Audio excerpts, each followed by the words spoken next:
வணக்கங்க.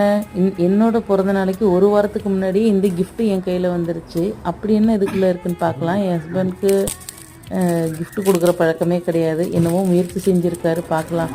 ஆனா அது பிரிச்சு பார்த்ததும் எனக்கு ரொம்ப சந்தோஷம். ஏன்னா, நான் 2 வருஷமா வாங்கணும்னு ஆசைப்பட்ட ஒரு சிலை தாங்க அதுக்குள்ள இருந்துச்சு. அது என்ன சிலைன்னு நீங்களும் பாருங்க. எனக்கு ரொம்ப ரொம்ப பிடிச்ச லக்ஷ்மி குபேரர் சிலை.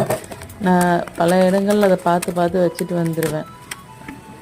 அது வாங்கணும் அப்படிங்கிற ஆசை ரொம்ப நாள் இருக்குது. எப்போ போனாலும் ஜுவல்ஸ் ஷாப்பில் பார்த்துட்டு வருவேன், எடுக்க மாட்டேன். ஆனால் இந்த வாட்டி எனக்கு கிடச்சதில் ரொம்ப சந்தோஷம்.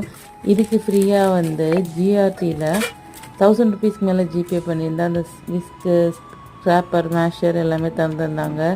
அதை பார்க்கும்போது இன்னும் ஜாலியாகிடுச்சு எனக்கு. இது மட்டும் இல்லாமல் நான் உடனே பூஜையும் பண்ணிட்டேன். என் பாப்பாவும் எனக்கு ஒரு கிஃப்ட் பண்ணாங்க. அது நெக்ஸ்ட்டு ஷார்ட்ஸில் நான் காமிக்கிறேன். அது இன்னும் சூப்பரான கிஃப்ட்டு.